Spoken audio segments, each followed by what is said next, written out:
Bienvenue dans Laïcidad, l'émission nomade de l'Union des familles laïques.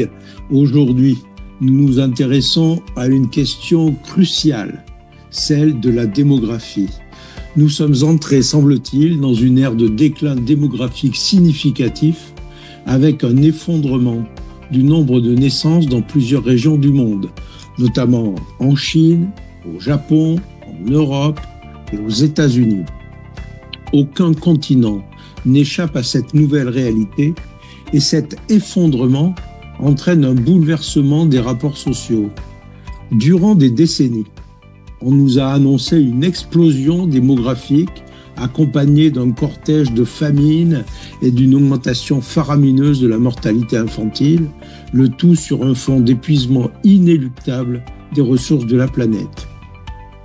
Nous assistons à une réalité inverse que celle décrite par cette littérature apocalyptique et nombre de mouvements politiques. Le vieillissement des populations crée une réalité nouvelle à laquelle il va falloir faire face, qu'on le veuille ou non. Pour nous aider à voir plus clair dans ce monde qui vient, Laïcidad reçoit le sociologue Raymond Debord. Il publie aux éditions Critiques « Vers un monde sans enfants, faire face à l'hiver démographique ». Alors, le constat dans notre pays est assez froid. L'INSEE et les instituts de recherche spécialisés constatent un recul significatif du nombre de naissances en France, de 888 000 naissances en 1973 à 663 000 en 2024, avec un indicateur conjoncturel de fécondité désormais établi à 1,62 enfants par femme, bien en dessous du seuil de renouvellement des générations qui est de 2,05. Raymond Debord, bonjour. Bonjour. Merci d'être avec nous aujourd'hui pour cette émission de l'Union des familles laïques. Comment, tout d'abord, avant de rentrer dans le détail de votre livre, comment expliquez-vous ce recul de la démographie dans le monde et maintenant dans notre pays, un pays qui faisait figure jusqu'alors de citadelle démographique protégée? Alors, oui, citadelle démographique, finalement dans une période assez récente, je dirais, parce que, en tout cas, c'était l'impression effectivement qu'on avait, à juste titre, hein, mais néanmoins, il y a déjà eu des à-coups assez sérieux.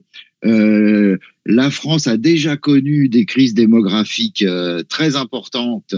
La première étant à la fin du 19e siècle, avec un recul de la population, hein, donc un solde naturel négatif, hein, c'est l'écart entre les naissances et les décès entre 1851 et 1860. Vous avez une autre crise démographique entre 1891 et 1910 à peu près, et puis vous en avez encore une autre dans les années 30, avec un taux de natalité, un nombre de naissances tout à fait effondré au début des années 30, et puis un solde naturel négatif à partir de 1935, hein, donc 35, 36, 37, etc.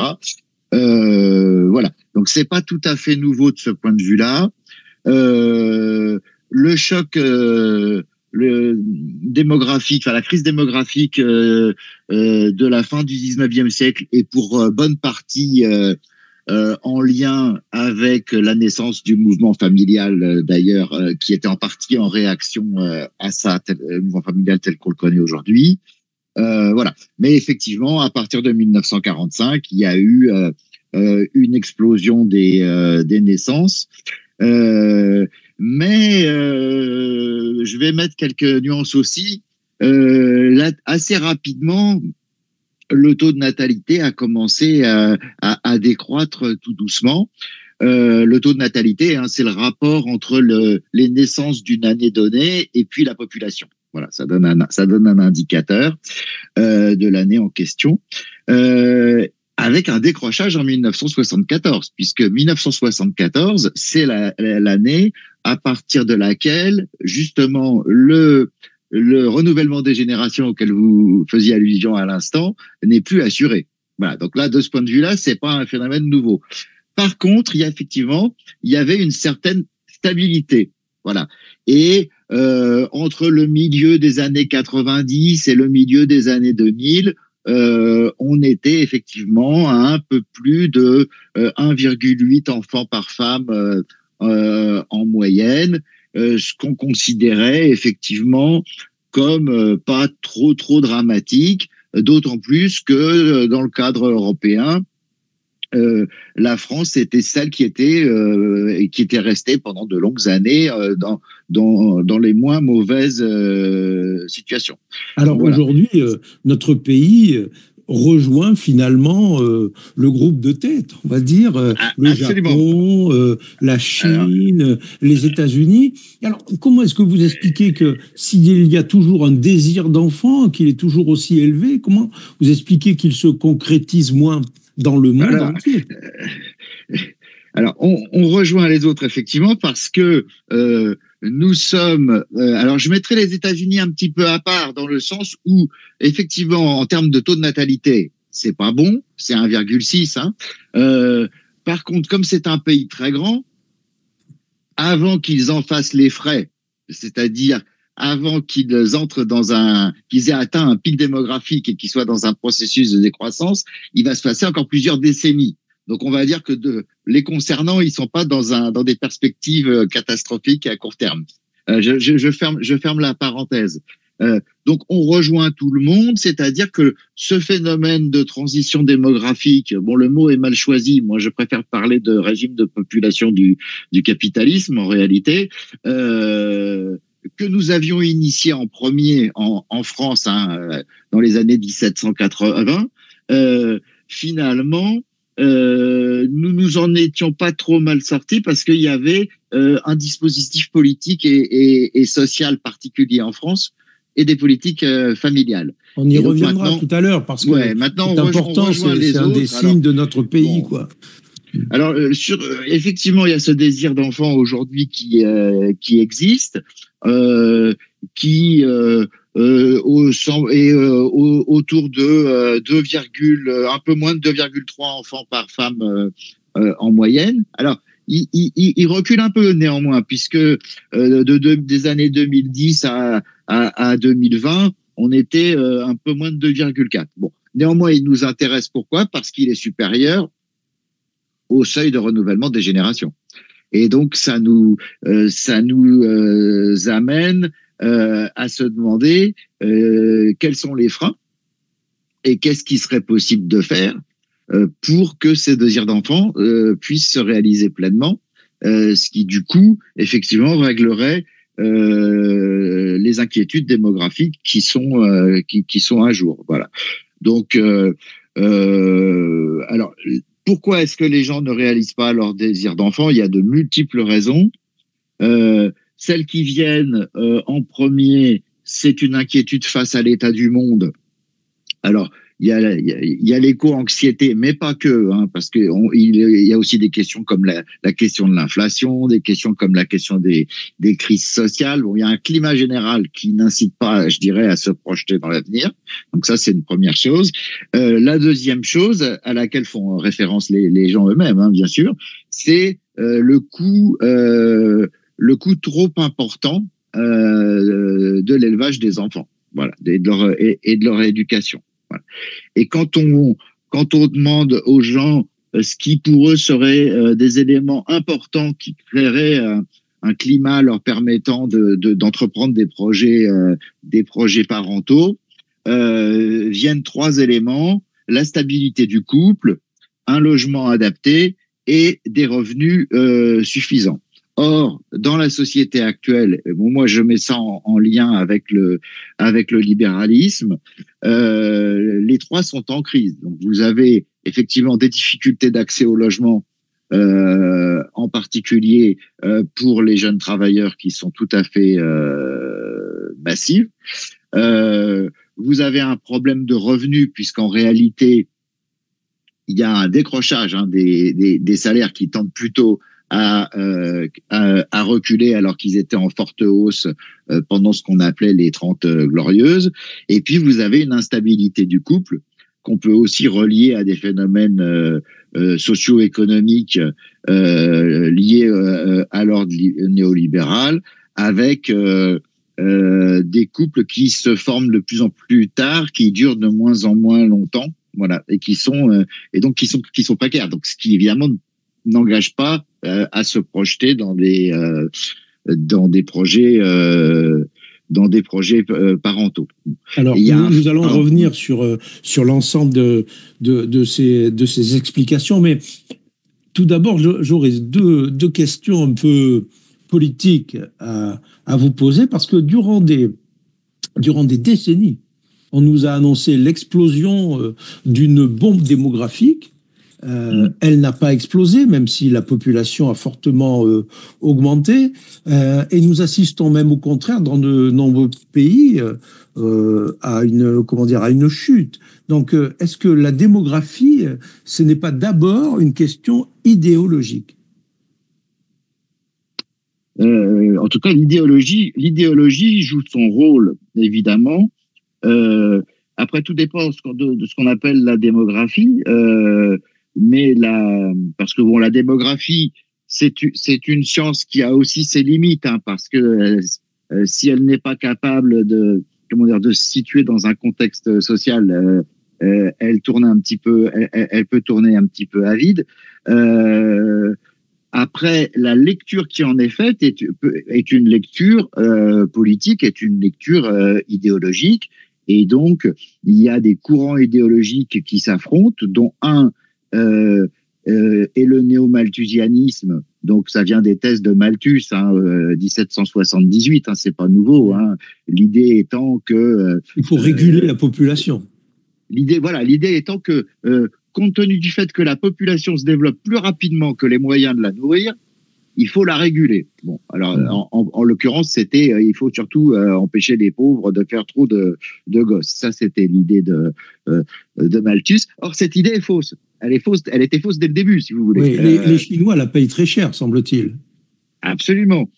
Et donc, elle a été. Alors, ce qui est étrange, c'est que, si vous voulez, alors évidemment, on pourrait faire des thèses de socio-histoire là-dessus, parce que l'étrange est explicable. C'est que ce truc qui était faux dès le départ, dont le caractère erroné a été démontré en temps réel, j'allais dire. Vous avez des centaines de pages de Marx et d'Engels qui démontrent les thèses de Malthus sur parce que tout simplement la productivité agricole s'est développée beaucoup plus rapidement que la population, tout simplement.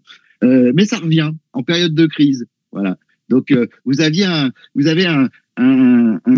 des fondateurs de la social-démocratie allemande qui a écrit Auguste Bebel, qui a écrit un très beau livre, La femme et le socialisme. On est en 1898 et déjà il pointe ce truc. Il dit à chaque fois qu'on a des problèmes sociaux dans la société, qu'il y a une crise sociale, les thèses sur la surpopulation reviennent. Arrive. Voilà, arrive. Et donc on a faut noter d'ailleurs ça dans les années 70 et ça persiste encore aujourd'hui. Mais ce qu'il faut noter dans ces thèses malthusiennes, il a quand même réussi à donner son nom à un mouvement politique, ce Malthus, c'est qu'il avait peut-être une vision religieuse des rapports humains, puisque je rappelle qu'il était prêtre et que ces thèses ont quand même été soutenues par une partie de la gauche. Tout à fait. Elles ont été. Alors historiquement, elles étaient très marginales. Quand il y a le mouvement néo-malthusien, en fait, c'est très lié. Donc là, je vous parle d'avant la Seconde Guerre mondiale, voire même avant la Première. C'est très lié à l'anarchisme individualiste. Voilà. Donc ça reste quand même très marginal.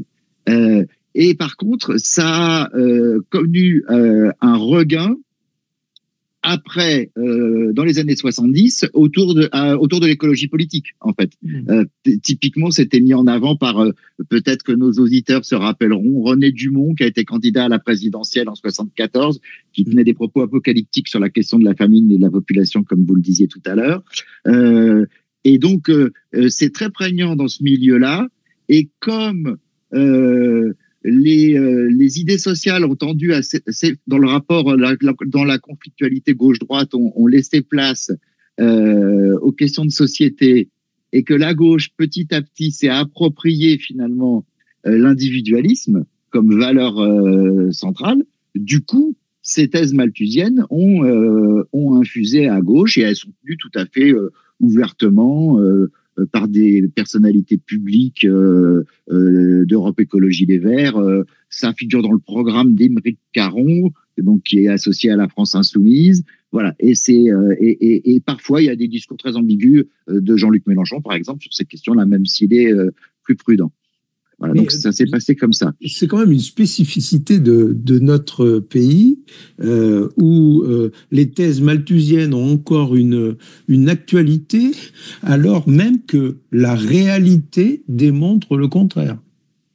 Oui, moi je pense que la réalité va s'imposer. Bon, mais effectivement, il y a une bataille idéologique d'un certain point de vue dans la conjoncture. Hein. D'un certain point de vue, mon livre participe de cette bataille-là. Alors, il va bien au-delà, bien évidemment. Oui, vous avez une approche qui n'est pas du tout. À tout le monde. Vous n'avez pas une approche religieuse entre guillemets des choses.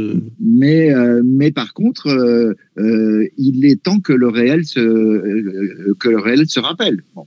Oui. De ce point de vue-là, si vous voulez, la déclaration, alors c'était comme d'habitude une saillie verbale non suivie d'effet d'Emmanuel Macron sur le fameux réarmement démographique.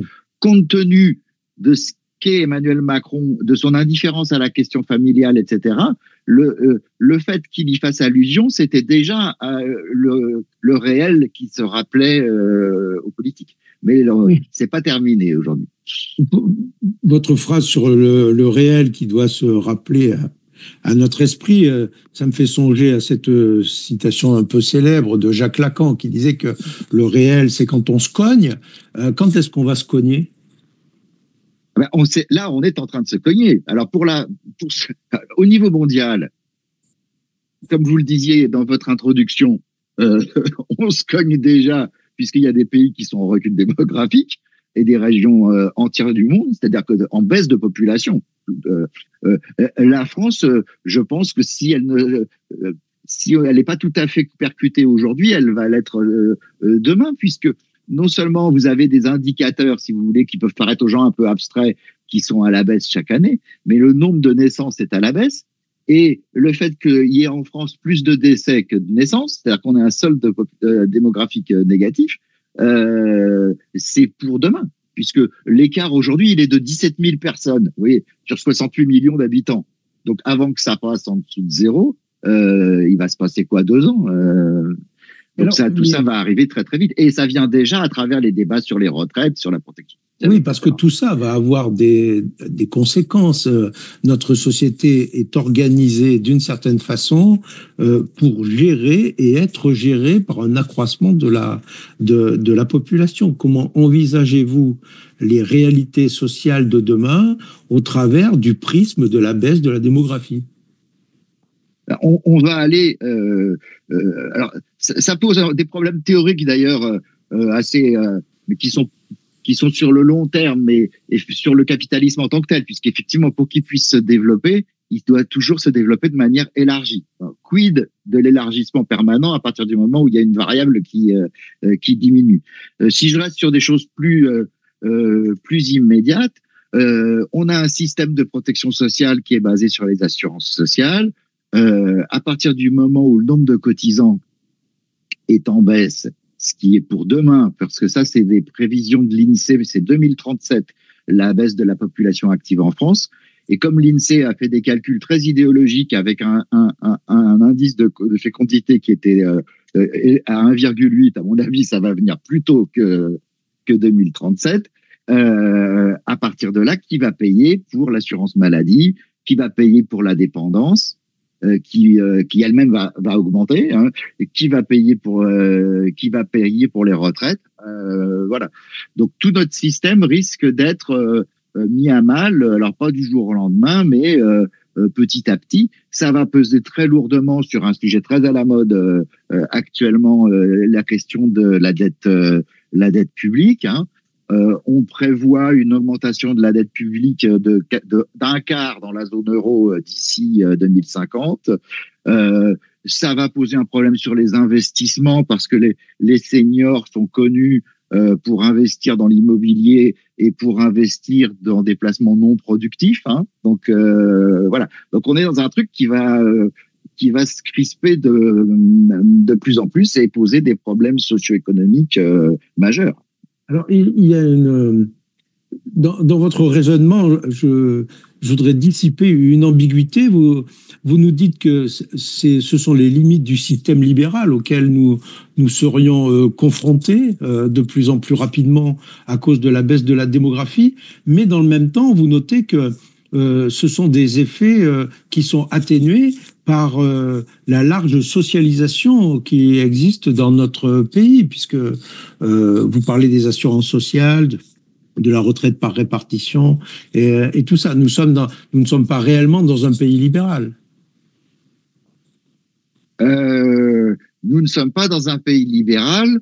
Nos libéraux, d'ailleurs, sont beaucoup moins virulents que les libéraux d'ailleurs. Et quand vous regardez, après, moi, ce que je pointe, c'est des tendances. Mais le fait justement que nous ne soyons pas un pays libéral, c'est-à-dire cet État social auquel vous faites allusion, il est directement menacé par la crise démographique. D'un certain point de vue, si vous voulez, les libéraux, les ultra-libéraux sont tout à fait indifférents à la question. Eux, ils disent, bah, c'est pas grave. Il y a Clarisse Magnin, qui est la nouvelle directrice de McKinsey France, qui a fait des interventions là-dessus. Elle a dit, on a un marché à 850 milliards à conquérir, c'est au niveau international, hein, sur le marché des seniors, bah, faut s'orienter vers ça, et le reste, elle s'en fout, si vous voulez. Par contre, nos retraites, notre assurance maladie, etc., notre état social va être mis à mal assez rapidement. En plus de ça, il va falloir faire travailler davantage de monde. Si vous avez une population active qui diminue, du coup, on va racler les fonds de tiroir. Donc, on va faire bosser les vieux, mais ça, c'est déjà en cours avec l'allongement du départ en retraite. Mais on va essayer de racler aussi du côté des bénéficiaires des minima sociaux qu'on va essayer de mettre au travail. On voit bien d'ailleurs que ce débat, il est déjà dans l'actualité, même si il y a des débuts de mesures qui vont dans ce sens-là. Alors, évidemment, on n'est pas au bout du processus, mais c'est ça la logique qui est à l'œuvre. Alors, vous nous rappeliez tout à l'heure que notre pays avait été un peu protégé pendant quelques décennies de la chute de la démographie, qu'il rejoint maintenant la tendance générale. D'autres pays du monde ont expérimenté, si on peut employer ce mot, une baisse conséquente de la démographie ces derniers temps.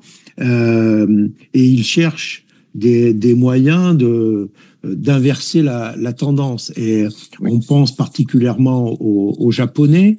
Les publications de l'UFAL, l'Union des familles laïques, ont mis l'accent sur des initiatives de la ville de Tokyo. La ville de Tokyo, il faut le rappeler, c'est une des plus grandes mégalopoles du monde, avec 14 millions d'habitants, et ils sont confrontés à une baisse de la démographie absolument catastrophique. Et la gouverneure de Tokyo, pour contrer ces 14% de baisse de la population prévue pour 2050, 14%, a mis en place de façon rapide des mesures qu'elle qualifie d'importantes. Donc, la gouverneure de Tokyo a décidé que toutes les crèches de la ville seraient gratuites sans condition. Jusqu'alors, elles étaient gratuites à partir du 2e enfant. Donc, elles sont gratuites désormais sans condition. Tous les employés de la ville de Tokyo, et c'est un employeur absolument considérable à Tokyo, peuvent ne travailler que 4 jours et disposent d'un aménagement de leur temps de travail sur la journée de moins 2 heures pour pouvoir s'occuper de leurs enfants, aller les chercher à l'école, etc. Et si les écoles sont fermées ou les moyens de garde fermés, eh bien, les employés de la ville de Tokyo sont autorisés à aller au travail avec leurs enfants. Alors, tout ça semble des mesures relativement simples. Quand est-ce qu'elles seront prises dans notre pays ? Je ne sais pas alors, ce que vous dites est tout à fait exact et intéressant. après, je note quand même que c'est au niveau municipal que que c'est joué. Oui, enfin, une ville de 14 millions d'habitants. Oui, mais le Japon lui-même, à ce stade, n'a pas opté pour des politiques familiales très très importantes, et il laisse beaucoup ça au secteur privé d'ailleurs. Vous avez, j'en parle dans le bouquin, vous avez une multinationale japonaise de la finance qui s'appelle Hitoshi Corporation. C'est un truc énorme, c'est une des 100 plus grosses boîtes mondiales. Eux ont pris, là, c'est au sein de l'entreprise que des mesures d'aménagement du temps de travail, etc., ont été prises, avec, semble-t-il, des résultats positifs, d'ailleurs, en termes de natalité. Donc, en laissant de côté les modèles, je dirais qu'il y a une notion d'urgence, parce que vous voyez, par exemple, la Hongrie a fait beaucoup de choses, extrêmement spectaculaires aussi. Là, ils viennent de décider que les femmes, à partir du 2e enfant, ne paieraient plus d'impôts de leur vie. Voilà. C'est quand même puissamment incitatif. Pour autant, et ils ont des résultats. Pour autant, la question, c'est d'où est-ce qu'on part. Alors, si vous partez de trop bas, de toute manière, il va vous falloir des décennies, et à mon avis, le Japon, ça va être ça, pour essayer de redresser la situation. Alors, j'élude pas la question, hein. En France, et je suis d'accord avec vous pour dire que, alors après, moi je suis pas, mon rôle n'est pas un rôle de prescripteur, pour le coup, c'est plutôt le vôtre, hein. Quand je dis le vôtre, bien sûr, mais je disais ça en souriant en général, mais après, on peut se baser sur ce que souhaitent les personnes, hein.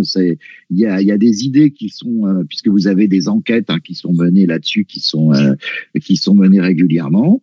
Alors, qu'est-ce que ça donne? Donc, tout à l'heure, de toute façon, en creux, j'évoquais la question de la précarité, j'ai évoqué les questions de logement, j'ai évoqué les questions de revenus. Si on est sur des choses beaucoup plus spécifiques, ce qui vient en premier dans les demandes, c'est ce qui effectivement a à voir avec des aménagements du temps de travail. Donc, que ce soit semaine de 4 jours ou facilité donnée en termes d'emploi du temps par les entreprises, qui peuvent exister ici ou là, mais qui sont facultatives, hein, qui ne sont pas quelque chose de généralisé. Ce qui vient en second, c'est la question du congé parental, qui est d'ailleurs à laquelle avait fait allusion Emmanuel Macron sans suite, vu des instabilités gouvernementales actuelles. Mais lui, dans ce qu'il proposait, l'idée, c'était de faire quelque chose à coût constant, c'est-à-dire mieux payer, moins longtemps, ce qui n'est pas du tout à la hauteur des enjeux. Par contre, il y a des sondages là-dessus, des enquêtes d'opinion. Ce qui semble avoir l'assentiment de la majorité, hein, c'est 1 an, 1 400 €. Bah, je dis, faisons ça. 1 an, 1 400 € et voyons ce que ça donne. Vous avez la question des modes de garde, où là, effectivement, les constructions de crèches, etc., ne sont pas du tout à la hauteur ni de ce qui est nécessaire, ni de ce qui avait même été promis, d'ailleurs. D'ailleurs, c'est pour cette raison que l'Union des familles laïques milite depuis de nombreuses années pour la création d'un service public de la petite enfance, pour ne pas laisser ça uniquement aux moyens privés, et pour assurer à la fois leur développement et leur égalité d'accès. Voilà, alors, fin de la parenthèse. Non, mais je pense que vous avez, de ce point de vue-là, tout à fait raison. En tout cas, c'est ce que je pense en tant que citoyen, je dirais. Et derrière, il y a aussi tout un tas d'autres choses parce que vous avez un problème massif de recrutement dans ce milieu-là. Et donc, du coup, ça veut dire qu'il faut des politiques de grande ampleur. J'allais dire, non seulement sur le bâti, mais aussi sur la revalorisation des salaires, l'attractivité des métiers, etc., puisqu'ils sont en grande difficulté. Et puis le dernier point que je voulais soulever, mais il y en aurait d'autres, hein, mais c'est la prime de naissance qui semble aujourd'hui avoir l'assentiment d'un certain nombre de personnes, où on pourrait évoquer le début des allocations familiales au premier enfant, ce qui est un peu la même idée, c'est une idée assez voisine, pour peu que ça ne se fasse pas au détriment des familles nombreuses, parce que là, si vous avez dans les gens qui interviennent dans le débat public, quelqu'un que vous avez peut-être reçu, d'ailleurs, Julien Damon, oui, que vous avez reçu, mais comme lui, il ne veut pas se situer dans la rupture face au raisonnable budgétaire du centre politique actuel, et lui, il propose d'instaurer une allocation familiale dès le premier enfant, mais du coup de supprimer la progressivité des allocations familiales. Donc finalement de dépouiller les familles nombreuses. Donc, ça me paraît pas raisonnable. Hein.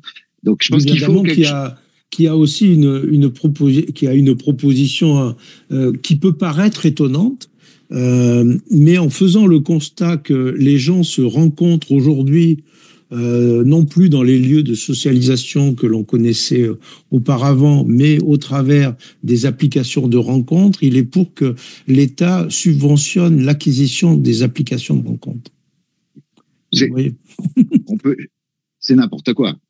C'est intéressant sur un plan sociologique, si vous voulez, et idéologique, parce que ça vous montre le désarroi dans lequel se trouve le centre libéral politique, hein, puisque là on parle de quelqu'un, c'est l'Institut Montaigne, etc. Hein, c'est un garçon charmant, hein, par ailleurs. Hein, il n'y a rien de personnel dans ce que je dis, mais il y a un désarroi et à la fois on prend conscience. Vous voyez, vous parlez d'être percuté par le réel. On prend conscience du réel. Donc là, le réel n'est pas du tout nié. Mais par contre, on ne veut pas sortir des a priori idéologiques libéraux. Et donc, du coup, on en vient à préconiser la nationalisation de Tinder et les balles de la CAF et le contrôle social à la chinoise comme solution. Évidemment, c'est ridicule. Ça ne fait pas sens. Mais c'est l'expression, si vous voulez, de la difficulté à proposer des mesures politiques qui soient à la hauteur de la gravité des enjeux. Donc ce qui veut dire une révolution. Oui. C'est la difficulté, 1945. La difficulté à proposer des mesures politiques semble un peu coincée, si je puis dire, entre une approche un peu néo-malthusienne religieuse de certains mouvements de gauche et une approche soumise à des lois du marché circonstanciel de l'autre côté. Comment est-ce que l'on va sortir de tout ça? Vous connaissez bien les associations familiales, c'est une des caractéristiques de notre pays. Vous avez fait votre thèse sur l'Union nationale des associations familiales. À votre avis, ont-elles un rôle à jouer? Comment voyez-vous ce rôle? Quel pourrait être un rôle élargi ou renforcé qui permettrait d'avoir une approche plus raisonnable des questions démographiques?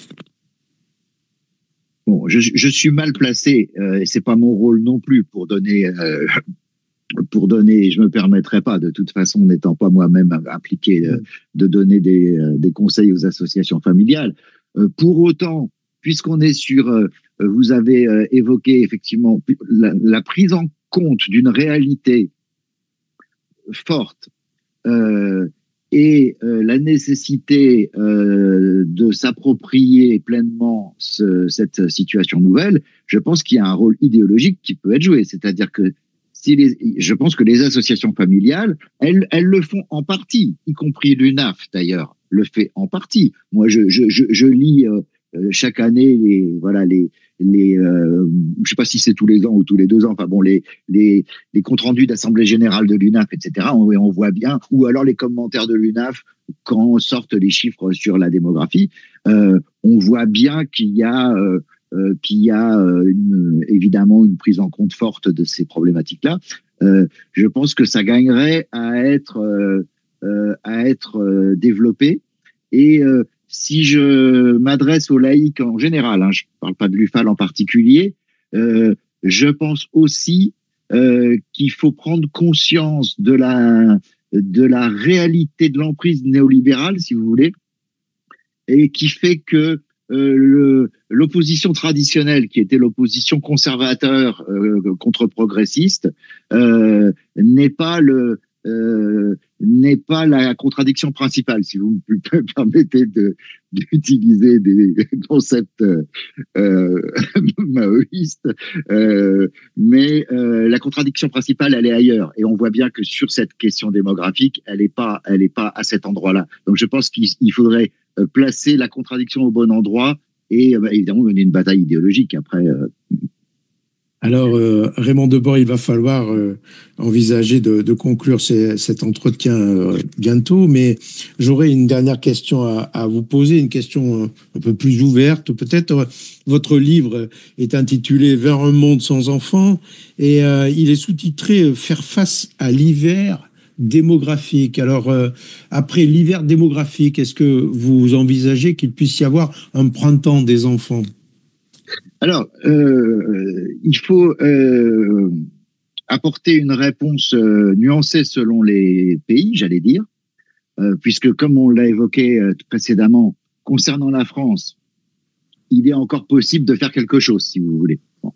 Après, si je me place d'un point de vue plus général, où là, la crise est déjà présente très fortement, oui, il est possible d'envisager un monde avec des enfants en nombre qui jouent au parc, qui s'amusent sur les balançoires, pour paraphraser un autre livre qui a été fait sur ce sujet récemment. Pour autant, ça va nécessiter quelque chose de grande ampleur. Je m'explique. Si on considère ce que j'essaie de démontrer dans le livre, que j'ai évoqué brièvement tout à l'heure, que ce problème de transition démographique, c'est-à-dire finalement de population qui augmente pour atteindre un pic qui ensuite décroître fortement, est lié au mode de production capitaliste et à sa diffusion à travers la planète. À partir de là, penser à un autre régime démographique, d'un point de vue général, ça nécessite de penser à un autre mode de production. Donc, un autre mode, je dirais, démocratique de rapport des gens entre eux. Voilà. Pour que ce débat puisse être reposé à plat. Que voulons-nous pour nos sociétés? Comment y parvenir, etc., etc. Donc, comme chacun peut l'entendre, c'est pas une proposition à court terme, ni même à moyen terme. Néanmoins, je pense que c'est imposé par la situation. De la même manière qu'on pourrait dire que la crise climatique impose aussi, d'ailleurs, de remettre rapidement tout un ensemble de choses à plat. Donc voilà la réponse que je vous ferai sur ce point. Alors, c'est une réponse qui nous engage pour l'avenir. Donc, il faudra que l'on se reparle dans quelques temps, Raymond Debord, si vous en êtes d'accord. Je vous remercie en tout cas d'avoir été l'invité de Laïcitad, de l'émission en balado-diffusion de l'Union des familles laïques. Je rappelle le titre de votre livre, paru aux éditions Critiques, Vers un monde sans enfants, faire face à l'hiver démographique. C'est une vision au scalpel de la réalité qui est la nôtre aujourd'hui. Vous pouvez retrouver cette émission et toutes les émissions produites par l'Union des familles laïques sur l'ensemble des plateformes ainsi que sur son site internet ufal.org. Merci à tous et à bientôt.